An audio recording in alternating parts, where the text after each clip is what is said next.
à tous et bienvenue à ce tout premier podcast de Du pain et des jeux. Et oui, Jimmy, c'est comme ça que ça va s'appeler ce soir, notre émission. Je suis en compagnie de Pierre-Philippe Renaud. Bonjour. Et de Jimmy Giacomo Lamana.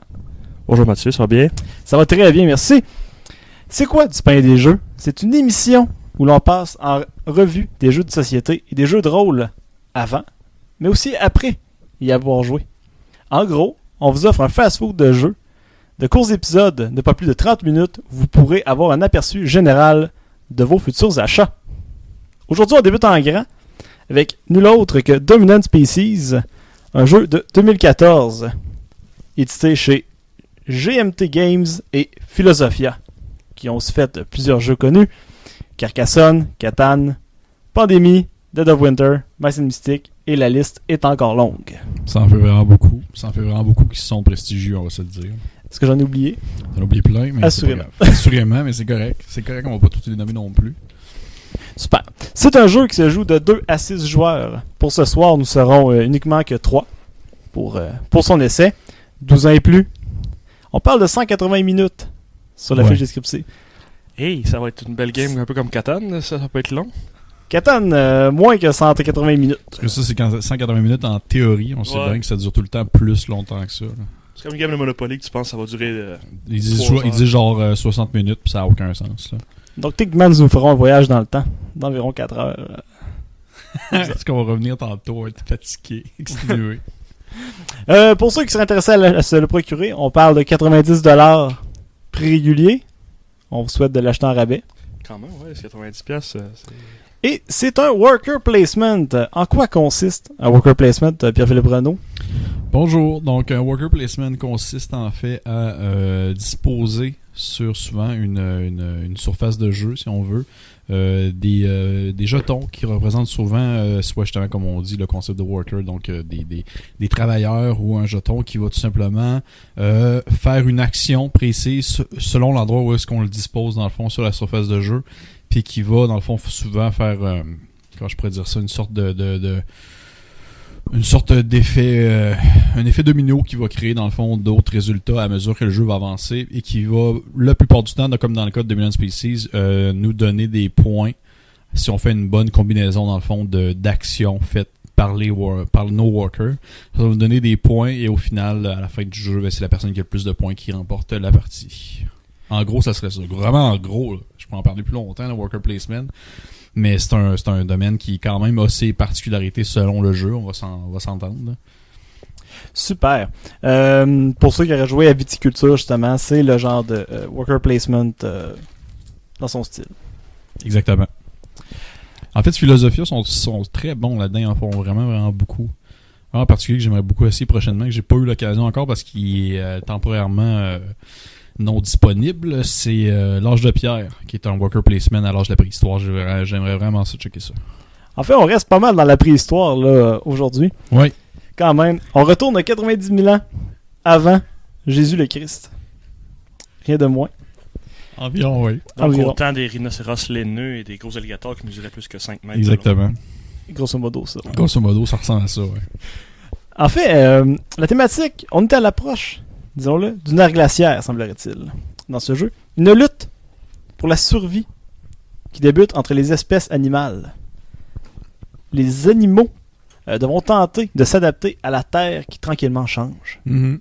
C'est bien ça? C'est exactement ça. Dans le fond, chaque joueur incarne, si on veut, une espèce différente, que ce soit les oiseaux, les reptiles, les amphibiens, les lézards, les reptiles, j'ai dit, amphibiens, les insectes et les... Mammifères. Mammifères, oui. Mammifères, merci Jimmy. Et dans le fond, chaque espèce a ses propres particularités. Puis le but, dans le fond, ça va être l'espèce qui va le mieux s'en sortir avant l'ère glaciaire fatale. Puis un petit clin d'œil au fait que le cover de la boîte est super agressif. Il y a genre des animaux on dirait, qui vont sauter à la gorge. L'oiseau, là, il a l'air de vouloir arracher la face au prochain venu. Et pourtant, le jeu n'est pas du tout selon cette... contrairement au cover, vous regardez les jetons à l'intérieur, c'est très cube en bois européen avec des petits jetons en bois bien classiques. C'est... Ouais. Je mettrais sûrement une image là, pour justement voir le cover, là, mais une libellule là, qui affronte un crocodile. Exactement. J'aimerais bien voir le résultat. Ben écoute, on sait pas. On sait jamais. On va peut-être le savoir tantôt. C'est ça la beauté de la chose. Crocodile allergique. Allergique. Bon. Mais non, il va devoir s'adapter. C'est ça qui est merveilleux avec ce jeu-là. Super.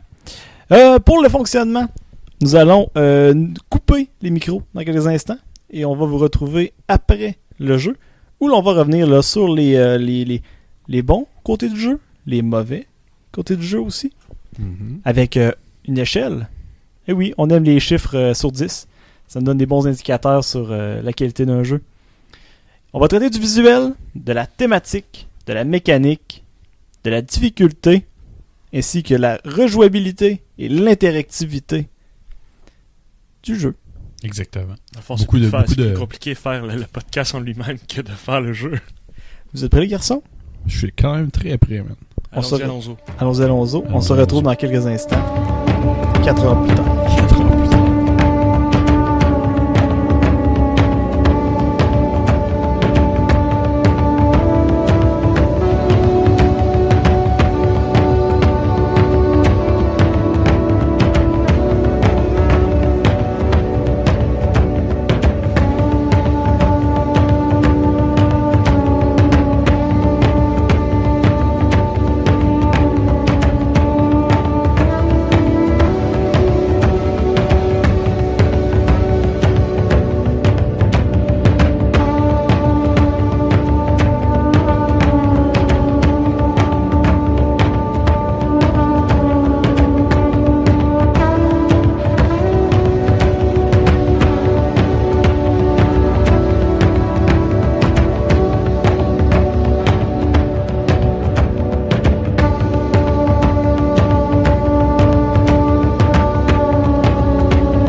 après 3 heures passées à s'expliquer les règles et à jouer.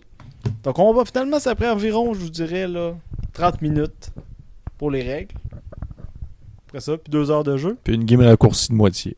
Bon, c'est à peu près ça. Ouais. Ouais. Une demi-partie. Une demi-partie, on a coupé le paquet dans le fond qui faisait que ça allongeait la partie.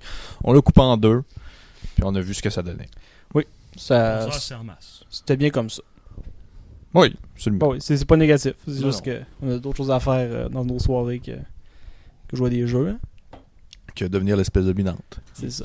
Et voilà. Voilà. Le vainqueur, c'est Pierre-Philippe Renaud Allô, qui jouait les oiseaux. oiseaux. J'ai l'avantage d'avoir déjà joué avant, ça doit être ça qui a fait en sorte que ça C'est l'a- tactique. ça l'a- ouais.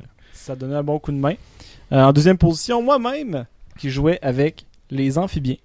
Non, les Non, araignées. les araignées. Les araignées. Tu vois, je savais même pas laquelle classe que je jouais. Ouais. Ça va bien mon affaire. Les araignées. Ouais. C'est super. Et Jimmy qui jouait. Les reptiles en dernière reptiles. position. D'ailleurs, les garçons, ça, on commence avec le visuel. Une note sur 10. On commence, disons, avec... Le plus Pierre-Philippe? expérimenté. Visuel du jeu en tant que tel, le board et tout ça, je donnerais un gros comme 6.5. Parce que le jeu en tant que tel, il est pas très beau, là. C'est pas un beau jeu. Les pièces en bois sont plaisantes. Ça, j'aime ça. J'ai toujours été un gros fan des pièces en bois. Les éléments aussi, j'apprécie bien. Les couleurs, tout ça, c'est cool. Mais en tant que tel, le board est laid. L'espèce de couleur bleue, bleu pâle et même limite... une couleur pastel de lavé. Ouais, une couleur pastel délavée qui est comme dominante. Pastel au javel. Ouais, C'est ça. pastel au javel qui me fait saigner les yeux. Donc c'est pour ça que je donne un beau 6.5 côté visuel. Je suis pas mal d'accord avec Pierre-Philippe, mais moi je donnerais plus un 7 pour faire un chiffre rond. Ouais, juste pour dire plus. Ouais.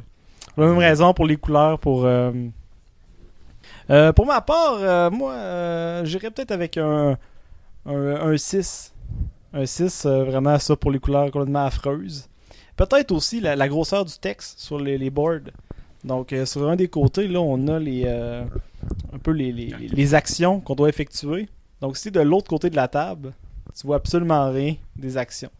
C'est peut-être pas bien balancé de ce côté-là. Mais sinon, le visuel, c'est quand même Catan avec les tuiles. Donc, ça, c'est super. C'est super de old ce school. côté-là. Tu sais, on s'y retrouve d'une certaine façon. C'est pas des paysans, là. Non, vraiment pas, comme dans Catan. Comme dans Catan. Des paysans. Des paysans. Comme dans Catan. Ok, c'est dit. Et voilà, le jeu de mots est fait. Ensuite, la thématique. Si on commence avec Jimmy, cette fois-ci. La thématique est quand même intéressante à cause qu'il y a plusieurs espèces qui peuvent pas s'entraider, mais pas se nuire d'une certaine façon non plus. Je dirais un 8. 8, la thématique. Oui, quand même assez intéressant. C'est sûr que ça change de Catan, même si c'est les mêmes créateurs, mais ça va quand même intéressant de pouvoir... Ça ressemble beaucoup à Catan d'une certaine façon, avec les pions et tout, mais il y a une certaine thématique qu'on n'approche pas dans d'autres jeux que dans celle-ci est apportée, puis je trouve ça vraiment intéressant. Ouais, ben ça, c'est sûr, là. C'est pas vraiment le même style de jeu. La thématique pour toi, Pépé? Moi, je donnerais un gros 7.5. Pourquoi? Parce que, également, un peu comme Jim, je trouve que c'est intéressant. J'avais pas beaucoup de jouets de jeu où est-ce que tu incarnais une espèce qui tentait de survivre à l'ère glaciaire. Donc, j'aime ça. Mais en même temps, la thématique, est-ce qu'on la ressent tant que ça pendant qu'on joue? Pas nécessairement, parce qu'au final, tout le monde peut faire sensiblement la même chose. On a peut-être juste comme un petit élément qui fait en sorte qu'on diffère d'une autre espèce. Mais sinon, la thématique est surtout, je dirais, peut-être plus mathématique puis dans les statistiques des possibilités qu'on a, qu'on peut faire, plus qu'en tant que tel. Tu ressens vraiment le fait que tu joues un insecte ou que tu joues un reptile ou un oiseau. Pas vraiment, non. Fait que c'est pour ça que je donne quand même un 7.5, mais je veux pas pour un peu l'ambiance que ça apporte et le concept du jeu en tant que tel. C'est pour ça que je donne quand même une bonne note. J'apprécie l'effort qui a été mis. Pour l'originalité, là, surtout. Exactement. C'est rare qu'on joue l'évolution. Moi, j'irais également, peut-être, c'est ça, vers le 7.5, 8, dans ces eaux-là, parce qu'on joue l'évolution. Donc, je serais curieux de voir un créationniste jouer à ce jeu-là.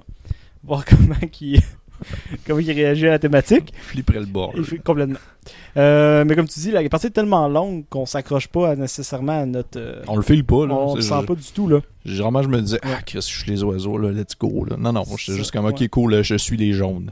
Mais je trouve qu'on sent bien la préhistoire. Tu sais, c'est rare qu'on peut jouer des animaux en soi, là. Donc, de ce côté-là, c'est quand même plaisant. C'est Je le vous fun que dirais, là, oui, chaque au niveau de la espèce thématique. aussi a sa caractéristique propre à elle. Oui, au moins, j'espère. Sinon, Ouais. ma note aurait droppé d'un bon... Au moins, il y a ça. S'il n'y a aucune différence entre les espèces, j'aurais pas vu l'intérêt de la thématique. Là. Le jeu aurait pu s'appeler dominante couleur de jetons. Ouais. Puis ça Comment tu es capable de mettre de jetons sur une tuile? Ouais, exactement.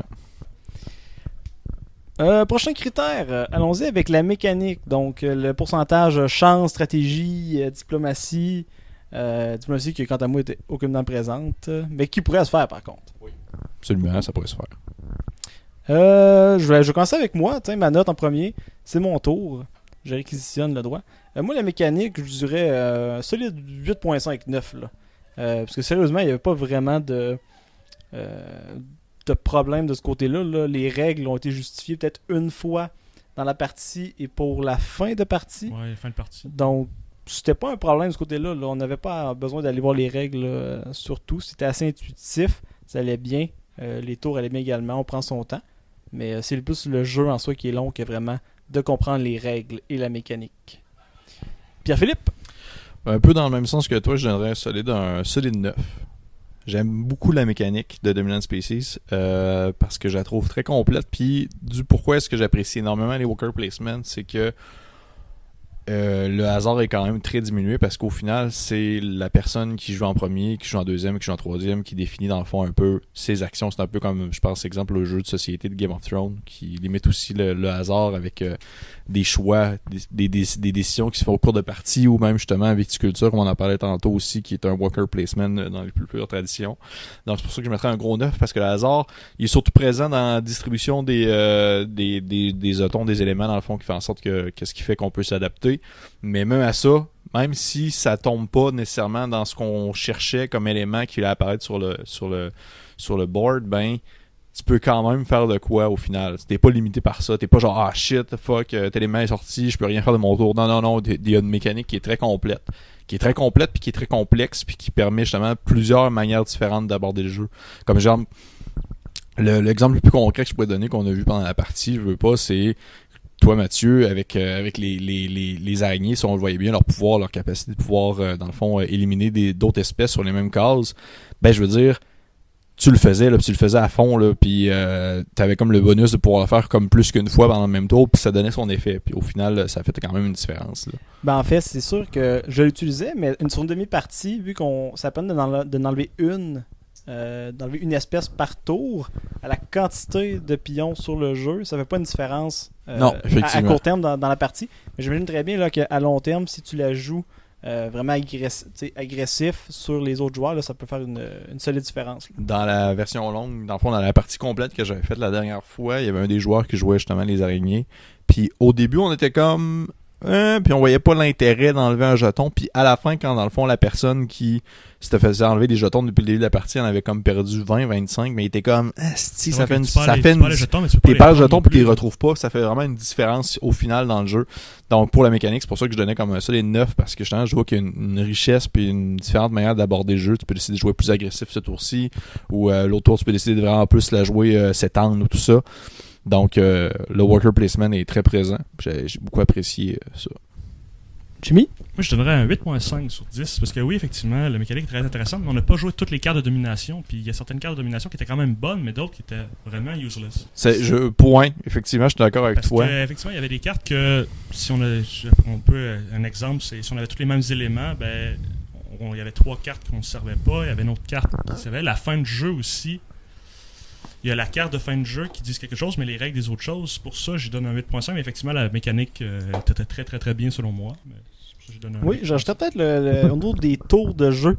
Donc, l'initiative, là, si tu veux la changer, sur une partie de 3 joueurs, c'est quand même bien.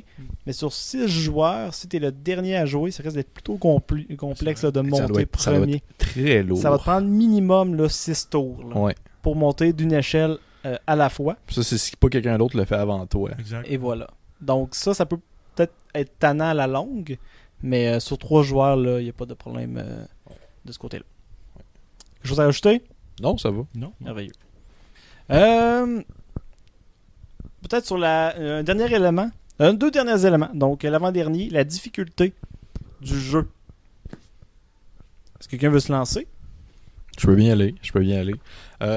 Côté difficulté, ben, je veux pas, c'est un...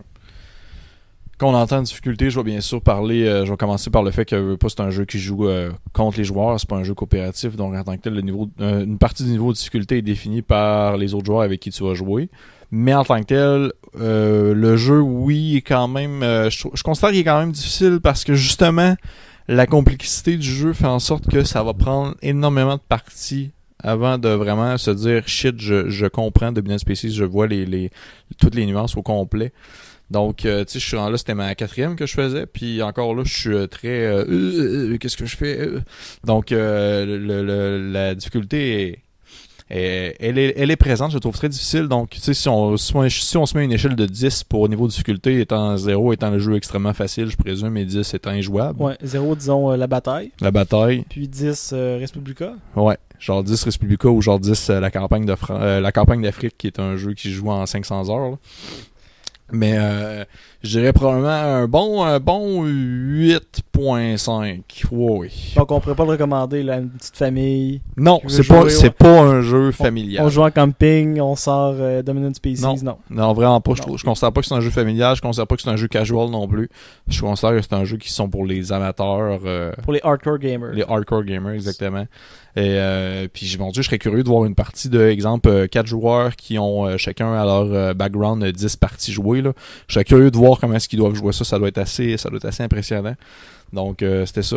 Difficulté 8.5. Et, tu sais, c'est justement, ça doit être plus plaisant à jouer avec plus de background, dans le fond, plus d'historique à son actif autour de la table au complet. Là. Imaginez si, exemple, tu jouerais 4, il y a 3 joueurs qui l'ont joué 6 fois, puis il y a un autre joueur qui c'est sa première fois, là, c'est sûr qu'il va perdre.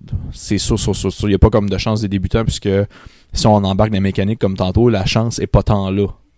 Donc, c'est pour ça, 8.5. À mon tour, pour la difficulté, exactement, là, je dirais un 8, pas loin du 9, même là, pour la difficulté. Comme je disais, les règles, ce ne sont pas compliquées à apprendre, mais une fois qu'on les sait, les possibilités de jeu et d'action sont tellement grandes que ça vient là, gérer tous ces choix-là peut devenir compliqué là, lorsqu'on est un nouveau joueur. Mais une fois que tu maîtrises ça, ça ne doit pas poser problème là, en bout de ligne. Pour toi, Jimmy? Je suis pas mal d'accord avec vous autres aussi. Effectivement, les actions, il y en a beaucoup en fait. Il y en a même un peu. Il y en a vraiment beaucoup. Parce que ouais. c'est intéressant, c'est ça, tu as un ordre que tu commences avec l'initiative, mais après ça, c'est dépendamment que tu places ton jeton sur l'échelle des actions. T'es plus le premier à jouer, même si t'es le premier sur l'initiative. Fait que des fois, ça peut changer. Des fois, habituellement, on est souvent comme ça. Le premier qui joue, c'est le premier qui place sa pièce. Mais là, c'était à l'inverse. Tu places ta pièce, mais t'es pas le premier qui joue nécessairement. Moi aussi, je mettrais effectivement un 8 et un 9. Parce qu'effectivement, il y a beaucoup d'actions. Puis il y a beaucoup de choses qu'il faut se rappeler. Oui. Au cours de jeu, au cours de fin de tour, il y a des trucs qu'on va oublier. Là, on dit shit, c'est vrai ça. L'extinction, la survie, ouais, même la fin de jeu, la fin d'un tour est presque un tour en soi, parce que t'as 3 choses à faire. Il faut toujours qu'on recommence. C'est pour ça que c'est quand même assez difficile. Puis c'est pas un jeu que tu joues réellement pour le plaisir, c'est plus pour d'essayer de voir les mécaniques du jeu, non, voir les rois. Ben, j'ai eu du fun. Ah oui, c'est ça. Ouais, moi, c'est j'ai vraiment jamais joué pour le plaisir. J'ai du fun, mais en même temps, effectivement, c'est pas un aspect où j'ai pas terminé la game en faisant comme je me sens comme genre rafraîchi. Non, c'est plus comme c'est difficile, c'est rugueux, t'es genre là, t'essaies de savoir où tu vas placer. Tu sais, ça vient bien en moi plus un côté compétitif puis un côté comme gestion plus que genre du plaisir pur, je dirais. Puis, Mais même à ça se résume à du plaisir quand même. Là, je veux dire. pour rajouter juste une dernière chose, la fin de jeu, que la carte de fin de jeu, Tu vas en parler. pas la même chose. Non.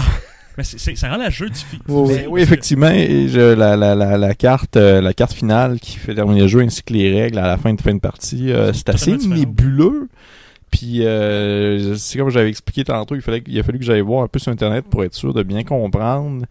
Puis également, il y a beaucoup de personnes qui posaient la question, donc au final, ça se peut que ça soit un peu Donc, peu dans la brume. Mettons notre conclusion sur la fin de partie, ça serait quoi le... Sur la fin de la partie? Ouais, la règle qui détermine... Je dirais que c'est dommage, parce qu'en tant que tel, je trouve que le jeu est quand même très bien expliqué Oui. au complet. Donc, je trouve ça dommage que la fin de partie soit un peu plus nébuleuse. Et ma conclusion là-dessus, ça serait que, d'après moi, le jeu doit être sur le bord. D'après moi, il va être sur le bord d'être comme out of order, puis va être avoir une deuxième édition, je présume. Non, les expansions, ça m'étonnerait, parce que quand même que ça commence, c'est pas un jeu qui est 999, mais une nouvelle édition, ça m'étonnerait pas, puis ça se peut que change peut-être l'orthographe dans le livre pour rendre ça un peu plus clair, peut-être. Super. Et le dernier critère pour conclure, est-ce qu'on peut rejouer à ce jeu-là? La rejouabilité du jeu. Jimmy? Sur 10, je dirais 5. Sur 5? Parce que oui, je voudrais rejouer, mais il y a tellement de tactiques que tu peux faire qu'on dirait que je voudrais jouer une dizaine de games juste pour comprendre, mais c'est pas réellement pour jouer, c'est plus pour comprendre le jeu en lui-même que pour pouvoir réellement rejouer. C'est pour ça que je donne une très mauvaise note, mais effectivement, c'est ça, c'est que oui, je donne une mauvaise note dans le sens que je voudrais pas rejouer, mais je voudrais rejouer pour essayer de comprendre le jeu, fait que c'est un peu nébuleux comme explication, mais je sais pas si quelqu'un pourrait... Pour la rejouabilité, moi je donne quand même une excellente note là, pour la rejouabilité. C'est un 9 justement, parce que les possibilités sont vraiment infinies, ou presque, sur comment on peut jouer la partie. Comme mentionné plus tôt, là, plus on va jouer à ce jeu, plus on va être bon. Il n'y a pas de scénario, donc c'est vraiment là, un peu comme un jeu de stratégie. Là, ça dépend vraiment de ce que les joueurs vont faire. Et les possibilités sont assez grandes là, pour jouer autant de parties qu'on veut. Donc, une très bonne rejouabilité de ce côté-là. Et pour Pierre-Philippe? Je vais aller comme un peu entre vous deux. Dans un certain sens, je vais expliquer mon point, pour ça je devrais donner une note là. Mais d'un côté, du côté à Mathieu, je suis un très grand fan des jeux. J'apprécie les jeux qui ont des scénarios quand même, mais pour ma part, j'en achèterai pas parce qu'au final, je trouve que ça a une durée de vie qui est quand même limitée. Tu fais le scénario, t'as le punch à la fin, ça se termine là. Cool, dans ce cas-là, je vais probablement jouer à un jeu de rôle, j'imagine. Je trouve que ça revient quand même des fois au même, mais des fois, il y a des jeux de société avec des scénarios qui vont avoir des mécaniques super intéressantes, puis probablement des cartes ou un visuel qui va être super cool, ou même des utilisations de mécaniques vraiment, vraiment intéressantes. Mais donc pour ça, Dominant Species se démarque parce que justement, il n'y a pas de scénario, puis que oui, chaque espèce a son petit tricky, mais c'est pas vraiment la force nécessairement de cette partie-là, mais qu'il y a tellement justement d'options et tellement de manières différentes d'aborder la game qu'au final, je trouve quand même que c'est très, très, très rejouable. Mais de l'autre côté, plus dans le sens vers Jim rendu là, c'est qu'il faut que ça te le tente. Tu sais, il y a des jeux de rejouabilité où que ça va se faire bien, puis que chaque partie va être différente, puis ça va être rapide, puis tout ça. Dominant Species, il faut que tu aies le goût. Le temps, mais surtout le goût de vouloir développer, comprendre le jeu, voir la profondeur, continuer, puis te dire, ok, à soir, gang, on va jouer à Dominant Species. Encore une fois, on sera pas à notre maximum, mais au moins, on va s'approcher d'un idéal, qu'on va pouvoir comprendre le jeu dans son plein potentiel.